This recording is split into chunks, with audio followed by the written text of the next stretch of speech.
नक्शा शहर के किनारे पुराने बाग की तरफ खींची चिट्टी जंगली खूबसूरती की जगह थी जहाँ पत्थर की दीवारों पर गुलाब के फूल चढ़ते थे और हवा चमेली की खुशबू से मामूर थी। ज्यादातर लोगों ने इसे माजी के एक तरक्शदा सार के तौर पर देखा, लेकिन लैला के नजदीक ये एक पनाहगाह, एक पोशीदा जवार था।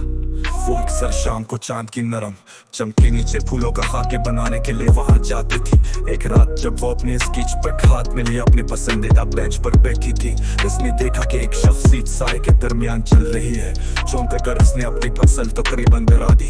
एक आदमी ने चांदनी में कदम रखा, उसका चेहरा नरम और मेहरबान आंखों के साथ ऐसा लगता था कि उनके अपने राज है। आपको चमकाने के लिए माजरत, उसने आस्था से कहा, मुझे उम्मीद नहीं थी कि कोई और यहाँ आएगा, मैं आदिल हूँ।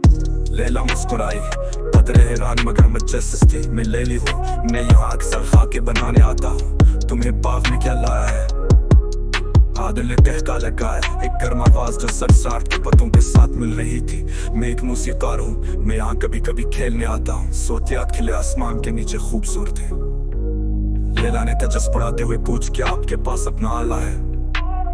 आदिल ने सर हिला और बैग से बांसुरी निकाल कर बैठ गया। उसने हल्की हल्की धन बजाना शुरू की जो रात की हवा पर रक्स करती नजर आती थी। लैली ने सुना बागीचे से भी खूबसूरत मौसीकी से दिल मोली, गोया बागी इसकी बांसुरी की आवाज से जिंदा हो गया था। फूल नरमी से झूम रहे थे जैसे खामोश रक्स कर रहे हो। उस रात से लैला और आदिल ने खुद को बाग में लौटते पाया। वो अपनी बांसुरी बजाता और वो खाके बनाती थी। इनकी सलाहियतों को मिलकर फन और मौसीकी की टीप सरती बनती थी। उन्होंने एक दूसरे की सोबत में सुकून तलाश करते हुए कहानियां, ख्वाब और हंसी का इश्तराक के पास जो कभी तन्हाई की जगह था, उन दोनों के लिए एक पनाहगाह बन गया। वो जगह जहां की रूहें चांदी आसमान के नीचे मिलती थी। जैसे जैसे हफ्ते महीनों में बदलते गए, उनकी दोस्ती कुछ गहरी हो गई। एक शाम पूरे चांद के नीचे आदिल ने एक गाना चलाना खत्म किया जो उसने पहले गाए हुए गाने से ज्यादा नरम और नरम था। उसने लैला की तरफ देखा, उसकी आंखें चांद की रोशनी को मनअक्स कर रही थी। मैंने तुम्हारे लिए लिखा है, उसने एतराफ किया। उसकी आवाज तो मुश्किल सरगोशी थी।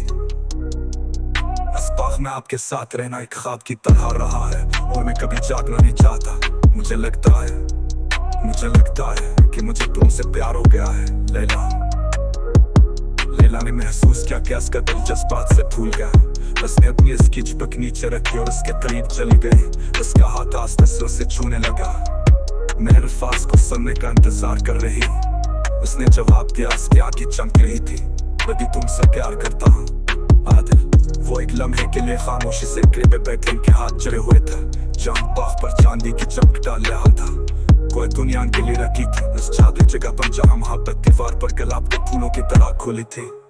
और इस लम्हे में चांदी आसमान के नीचे वो जाने थी कि वाकई एक खास चीज मिली है।